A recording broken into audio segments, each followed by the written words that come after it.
siya minta đã ka mình xiêm ka bas nguri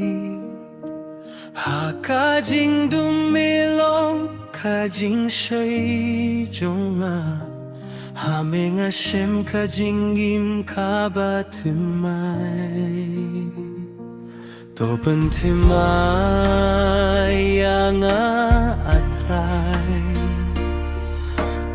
say khui dia ka doh nu jonga to pin kya ka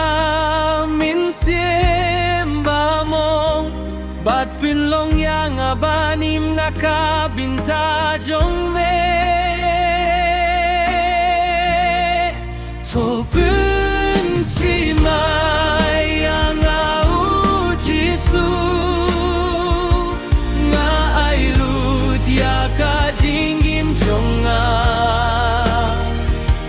toya lam yang hakalin ti ho balong ka sa jong ka jingit jong me ngai itya me da ka dok nut baro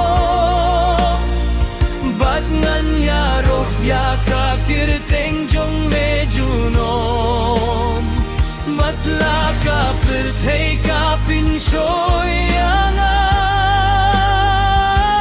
nga jit ban bup tang ya me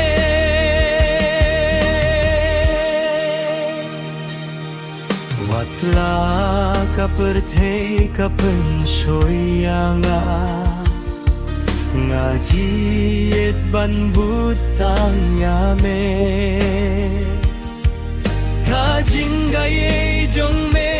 kam jukut ka jing gi sne jong me ka long bum jukut min sim bak khui wan shong hanga pen kupor yang aban sakri haman lakas ngan nyai im hakajing shisha bad ngan pen pau ya ka burom jong